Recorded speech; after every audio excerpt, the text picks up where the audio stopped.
धीरे बोलो, कोई सुन ना ले। ये बात हम सब के कानों में पड़ी होगी और हमारे मुंह से भी निकली होगी, लेकिन सोचने की बात यह है कि ये वाक्य कब कब हमारे मुंह से निकलता है और कब कब हमारे कानों में पड़ता है, क्योंकि ऐसे कम ही गुप्त राज होते हैं जो हम दूसरों के कानों में पड़ने नहीं देना चाहते। अक्सर परिवार में अशांति का कारण हम स्वयं ही होते हैं। हम इस बात को देख पाएं भले ना देख पाएं, पर ये असल सत्य है, क्योंकि जाने अनजाने मूर्खतावश हम खुद ही अपनी वो बातें दूसरों को बता देते हैं जो हमें कभी नहीं बतानी चाहिए। और वही बातें जो जाने अनजाने हमने किसी दूसरे के सामने बता दी थी, वही हमारे दुख का कारण बन जाता है, वही हमारे झगड़े का कारण बन जाता है। और फिर बाद में हमें पछतावा होता है कि मुझे ये बात किसी को बतानी नहीं चाहिए थी। मेरी ही गलती हुई कि मैंने जाने अनजाने ये बात सभी को बता दी। इसीलिए आज की जो बौद्ध कहानी मैं आपको सुनाने वाला हूँ, उसे सुनने के बाद आपको 7 ऐसी बातें पता चलेंगी जो आपको कभी किसी को नहीं बतानी। ये जो 7 बातें हैं जो आपको किसी को नहीं बतानी, क्यों नहीं बतानी, इसके पीछे का तर्क भी मैं आपको दूंगा। और इन 7 बातों के अलावा अगर आपको लगता है कि कोई बात ऐसी है जो मुझसे छूट गई या मैं नहीं बता पाया, तो कमेंट सेक्शन में ज़रूर बताना। इससे पहले कि आप इस बौद्ध कहानी में खो जाएं, इस चैनल को सब्सक्राइब ज़रूर कर लें। तो चलिए कहानी शुरू करते हैं। एक समय की बात है, एक नगर में रिंकू नाम का एक युवक रहता था। वो युवक बहुत गरीब था, कुछ पैसा नहीं था उसके पास। 2 वक्त की दाल रोटी भी बड़ी मुश्किल से उसको नसीब होती थी। किसी काम की तलाश में दिन रात खोज करने पर भी उसे कोई काम नहीं मिल रहा था। फिर एक दिन उसने अपनी पत्नी के सामने अपनी सारी समस्या बता दी। उसने अपनी पत्नी को कहा कि मैं जिस जगह भी काम मांगने के लिए जाता हूँ तो हर कोई मुझे ये कहकर काम नहीं देता कि हमारे यहाँ काम की ज़रूरत नहीं है। मैं काम की तलाश कर कर के थक चुका हूँ। मुझे समझ नहीं आता कि मैं तुम लोगों का पेट कैसे भरूंगा, अपने बच्चों को कैसे पालूंगा, और ये चिंता मुझे दिन रात खाए जा रही है। ये सुनकर उसकी पत्नी ने कुछ सोचकर कहा कि तुम एक आदमी के पास एक बार ही काम मांगने के लिए जाते हो, और जब वो काम नहीं देता तो तुम दोबारा उसके पास जाते तक नहीं हो। अगर तुम्हें उनसे काम लेना है तो तुम्हें हमदर्दी जतानी होगी, तुम्हें उनसे हमदर्दी हासिल करनी होगी, अपनी गरीबी दिखानी होगी, ताकि वो लोग तुम्हारी मजबूरी समझकर तुम्हें काम पर रख लें। इसीलिए शर्म मत करो, उन्हें अपनी मजबूरी बताओ, अपनी गरीबी बताओ, और इसी उपाय से तुम काम पा सकते हो। ये बात रिंकू के मस्तिष्क में बैठ गई और अगले दिन काम मांगने के लिए वो उसी सेठ के पास जा पहुंचा जहां पर वो पिछले दिन काम मांगने के लिए गया था। लेकिन इस बार उसने हाथ जोड़कर उस सेठ से प्रार्थना की, उससे विनती की कि वो बहुत गरीब है और उसे काम की बहुत आवश्यकता है। वो जो कुछ भी उसे देंगे वो उसमें संतुष्ट हो जाएगा, पर कृपया करके मुझे अपने यहाँ काम पर रख ले। उसकी ये हालत देखकर उस सेठ ने उसे अपने यहाँ काम पर रख लिया। वो रोज वहाँ पर काम पर जाने लगा। अंदर ही अंदर वो खुश तो था कि उसे काम तो मिला, लेकिन उसे वेतन दूसरे लोगों से कम मिलता था। वही काम जो दूसरे लोग कर रहे थे उन्हें ज्यादा वेतन मिल रहा था और इसे कम वेतन मिल रहा था। जब इस बारे में उसने अपने सेठ से कहा तो सेठ ने कहा कि देखो भाई, तुम्हें काम की जरूरत थी, मैंने तुम्हें काम दिया, मेरा धन्यवाद करने की बजाय तुम मुझसे शिकायत कर रहे हो। ये कैसी भलमनसाहट है। ये सुनकर रिंकू वहीं पर चुप हो गया। बात कहीं ना कहीं सत्य थी, सच थी। सेठ ने तो उसे उसकी मजबूरी के हिसाब से ही काम दिया था और इसीलिए वो उसे अपने अनुसार ही वेतन देता था। लेकिन धीरे धीरे उसने ये बात अपने सगे संबंधियों और अपने दोस्तों को भी बताना शुरू कर दी कि उसका सेठ कैसा आदमी है और उसे कितना वेतन देता है। समय बीतता रहा और रिंकू पूरी लगन के साथ अपना काम करता रहा, लेकिन अब परिस्थितियां बदलने लगी थी। सेठ अब रिंकू से दूसरे लोगों से ज्यादा काम लेता था और उनसे कम वेतन उसे देता था। ये बात रिंकू के मन को बहुत खलती थी। वो दूसरों से ज्यादा मेहनत कर रहा है और उनसे कम वेतन पा रहा है। इससे उसके आत्मसम्मान को बहुत गहरी चोट पहुंची। अब धीरे धीरे उसका मन अपने काम से हटने लगा। उसका मन काम में लगता ही नहीं था। जाहिर सी बात है कि ऐसी जगह किसका मन लगेगा जहां आदमी को अपने आत्मसम्मान के साथ समझौता करना पड़े। इसीलिए जल्द ही उसने अपना काम छोड़ दिया और वो घर पर आकर खाली बैठ गया। अब उसके पास घर का खर्चा चलाने के लिए भी पैसे नहीं बचे थे। इसीलिए उसने अपने सगे संबंधियों और अपने दोस्तों से सहायता मांगनी शुरू की। लेकिन उसके दोस्त उसके सामने तो उसे दया का पात्र समझते थे, उसे दिलासा देते थे, लेकिन पीछे से उसका मजाक उड़ाते थे। वो कहते कि कितना बेवकूफ है, सेठ ने इतना काम लिया और बेचारे को पैसे भी नहीं दिए। अरे हम इसको पैसे दे दें तो ये कल हमारा भी पैसा वापस कर पाएगा, इसकी ऐसी हालत है। काम तो इसके पास कुछ है नहीं, पैसा कहाँ से लाके देगा। और इसी वजह से रिंकू की हालत दिन ब दिन खराब होती जा रही थी। अब वो दिन रात तनाव में रहने लगा था। वही दोस्त, वही सगे संबंधी जो उसके अपने होने का दिखावा करते थे, वो उसे दया का पात्र समझ रहे थे। उन्हें उसके ऊपर तरस आ रहा था। सब लोग आकर उसे ज्ञान तो बहुत देते थे, लेकिन कोई सहायता नहीं करता था। और अक्सर ऐसा ही होता है, ज्ञान देने वाले तो बहुत मिल जाते हैं, लेकिन मदद करने वाले, उंगली पकड़कर, हाथ पकड़कर आगे चलाने वाले कितने लोग मिलते हैं। एक दिन उसे पता चला कि पड़ोस के गांव में एक बौद्ध भिक्षु आया हुआ है जो बहुत ही ज्ञानी है। रिंकू इतना तनाव में था कि उसे कोई रास्ता नजर ही नहीं आ रहा था। इसीलिए जाने अनजाने वो उस बौद्ध भिक्षु के पास पहुंच जाता है। वहां पहुंचकर वो सीधे उनके पैरों में गिरकर रोने लग जाता है। वो रोते रोते उन्हें अपनी सारी परिस्थिति बताता है। उसे बताता है कि किस तरह उसके सेठ ने उसका फायदा उठाया और उसके सगे संबंधी उसके साथ कैसा व्यवहार रखते हैं। सारी बातें सुनकर बौद्ध भिक्षु ने उसे चुप कराते हुए कहा कि भंते, ये सारी समस्याएं तुम्हारी बुद्धिहीनता, तुम्हारी मूर्खता के कारण उत्पन्न हुई है। अगर तुम्हारे अंदर विवेक होता तो इनमें से एक भी समस्या तुम्हारे चित्त को दुखी नहीं कर सकती थी, लेकिन तुमने अपने अविवेक के कारण, अपनी मूर्खता के कारण खुद ही अपने रास्ते में कांटे बिछा दिए। आज मैं तुम्हें 7 बातें बता रहा हूँ जो भूलकर भी किसी को मत बताना, और इन बातों का अनुसरण करते हुए तुम बाहर से मिलने वाले दुखों को तो दूर कर ही सकते हो जो बेवजह दुनिया की वजह से तुम्हारे अंदर पनपते हैं। पहली बात जो किसी को नहीं बतानी चाहिए वो है अपनी मजबूरी।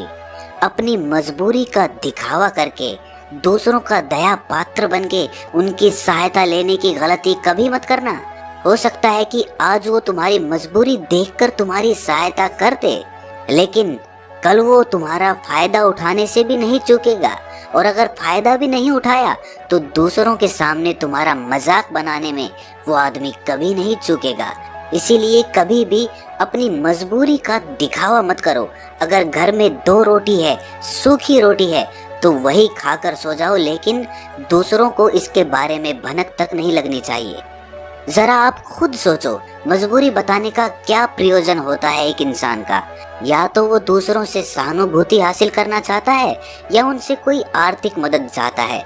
लेकिन अगर दोनों ही परिस्थितियां आप देखें तो दूसरा आदमी आपका फायदा उठाने से नहीं चूकेगा, और अगर वो फायदा नहीं भी उठाएगा तो अपनी नजर में तो वो आपको मूर्ख ही समझेगा, बेवकूफ समझेगा, और दूसरों के सामने आपका मजाक तो जरूर बनाएगा। इसीलिए अपनी मजबूरी के बारे में कभी किसी को मत बताना।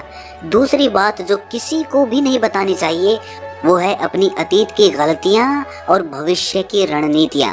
जरा सोचो कि अगर हम अपने अतीत की गलतियां किसी दूसरे को बताते हैं तो उसका क्या प्रभाव होगा। वो गलतियां ठीक तो नहीं की जा सकती, जाहिर है, तो उन्हें बताने का क्या प्रयोजन रह जाता है।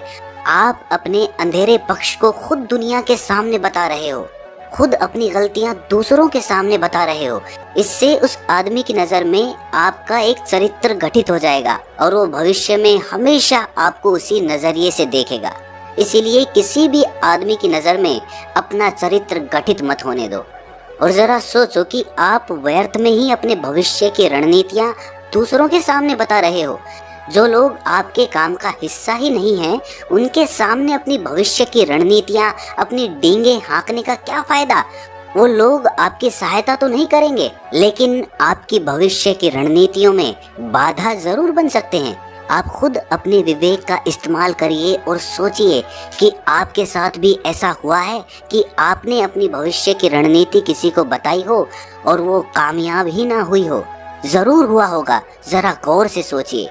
तीसरी बात जो किसी को नहीं बतानी चाहिए वो है अपने घर की बातें। जो भी हमारे घर के अंदर आपस में बातचीत होती है, हमारे माँ बाप के साथ, हमारी पत्नी के साथ, हमारे बच्चों के साथ, वो बातें परिवार तक ही सीमित रहनी चाहिए। अगर आप इन बातों का दूसरों के सामने ढिंढोरा पीटते हो तो दूसरों को आपके घर में घुसने का एक मौका मिल जाता है और वो इसका फायदा उठाने से कभी नहीं चूकेंगे। वो आपके परिवार के सदस्यों को आपसे दूर लेकर जाने की कोशिश करेंगे। अक्सर ऐसा होता है, हम समाज में देखते हैं कि हम अपने घर के झगड़ों को कम करने के लिए उन झगड़ों को अपने पड़ोसियों और दूसरे सगे संबंधियों को बता देते हैं, लेकिन इससे आपको सहायता कभी नहीं मिली होगी, बल्कि आपके घर के लड़ाई झगड़े और ज्यादा बढ़ गए होंगे और वो जाहिर है वो बढ़ेंगे।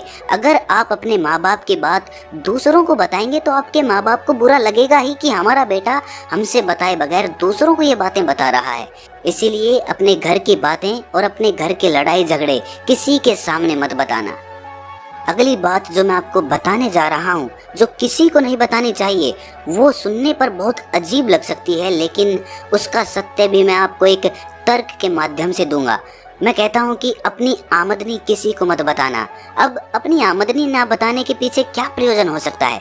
जरा सोचिए कि आप अपनी आमदनी अपने दोस्तों को बता देते हैं, तो जब आपके दोस्तों को जरूरत पड़ेगी तो वो सिर्फ आपको ही याद करेंगे, क्योंकि उनको पता है कि अगर आपकी आमदनी ज्यादा अच्छी है तो आप ही उनकी मदद कर सकते हैं, और इसीलिए ज्यादा लोग आपसे सहायता मांगेंगे। और जब आप उनकी सहायता नहीं करेंगे तो वो सोचेंगे कि इस आदमी के पास पैसे हैं, मेरी सहायता कर सकता है, लेकिन ये सहायता कर नहीं रहा है। और इसीलिए आपकी आमदनी आप दोनों दोस्तों के बीच एक झगड़े का कारण हो सकती है। कम आमदनी होगी तो लोग मजाक उड़ाएंगे और ज्यादा होगी तो सहायता मांगेंगे, तो अपनी आमदनी बताने का कोई प्रयोजन नहीं है। अगली बात जो मैं आपको बताने वाला हूँ उसे अपनी गांठ बांध लेना और किसी को ये बात मत बताना। अपनी कमजोरियाँ और अपनी ताकत। अक्सर इंसान को पता नहीं होता है कि उसकी कमजोरी या उसकी ताकत क्या है, लेकिन अगर आपको अपनी कमजोरी और अपनी ताकत पता है तो पहली बात तो आप बहुत ही बुद्धिमान आदमी हैं, और दूसरी बात कि आपको ये बातें किसी से साझा नहीं करनी है, क्योंकि अगर आपकी कमजोरियां दूसरों को पता चल गई तो वो आपकी कमजोरियों का फायदा उठाएंगे, और अगर आपकी ताकत पता चल गई तो वही ताकत आपकी कमजोरी बन जाएगी, क्योंकि वो ताकत दूसरे आदमी को पता है और वो ताकत की काट भी ढूंढ ही लेगा। अपनी कमजोरी और अपनी ताकत अपनी पत्नी या अपने पति को भी नहीं बतानी चाहिए, क्योंकि इसके बाद आपको घर में उनसे हमेशा दब के रहना पड़ेगा। अगली बात जो किसी को नहीं बतानी चाहिए वो है अपने मित्र और अपने शत्रु। आप अपने मित्रों के बारे में अगर दूसरे लोगों को बताएंगे तो वो आपके मित्रों के साथ अपनी घनिष्ठता बनाकर आपको धोखा दिलवा सकते हैं। आपके गहरे मित्रों को आपसे दूर करने का प्रयास कर सकते हैं। अक्सर आम आदमी ऐसा नहीं करता, लेकिन आपके दुश्मन ऐसा करने की कोशिश कर सकते हैं। और दूसरी तरफ आपके शत्रु का भी किसी को नहीं पता लगना चाहिए, क्योंकि आज जो आपका मित्र है अगर कल वो आपका दुश्मन हो गया तो वो आपके दुश्मन के साथ ही मिलकर आपको परास्त कर सकता है, आपको धोखा दे सकता है। इसीलिए अपने सबसे अच्छे दोस्तों को भी अपने दुश्मन के बारे में कभी मत बताना। अगली और आखिरी बात कहना चाहता हूँ कि जब तुम दान करते हो तो दान के बारे में भी किसी को मत बताना, नहीं तो दान करना व्यर्थ हो जाता है, बेकार हो जाता है। जब आप अपने दान का ढिंढोरा पीटते हो तो आप ये बता रहे हो कि मैं कितना बड़ा दानी पुरुष हूँ, और ये आपके अंदर एक अहंकार निर्मित करेगा। इसीलिए दान गुप्त रूप से किया जाए उतना ही अच्छा होता है, उतना ही फलदायी होता है। जब आपका बायां हाथ दान कर रहा हो तो दाएं हाथ को भी ना पता चले कि बायां हाथ दान कर रहा है। ये 7 बातें जो बौद्ध भिक्षु ने रिंकू को बताई, इनमें संसार के सभी सिद्धांत छिपे हुए हैं। इन बातों का अनुसरण करते हुए आप अपने घर में सुख शांति बना सकते हैं और घर के झगड़े हमेशा के लिए दूर कर सकते हैं। आप इन बातों के बारे में अपने विवेक से भी सोचेंगे तो आपको ये बातें सच मालूम पड़ेंगी। और हमारा कहानी सुनाने का मकसद यही है कि आपका विवेक जागृत हो, आप खुद उन बातों के बारे में सोचें जो हम आपको बता रहे हैं, और अगर हम गलत हैं तो आप कमेंट सेक्शन में वो बात ज़रूर बताएं जिस पर हम गलत हैं। और इनके अलावा भी अगर आप कुछ जानते हैं तो उन बातों को भी कमेंट सेक्शन में ज़रूर डालें। तो दोस्तों कैसी लगी आपको ये कहानी कमेंट सेक्शन में ज़रूर बताना, और अच्छी लगी तो इस चैनल को सब्सक्राइब ज़रूर कर लेना। तो मिलते हैं अगली कहानी में, तब तक के लिए अपना ख्याल रखें।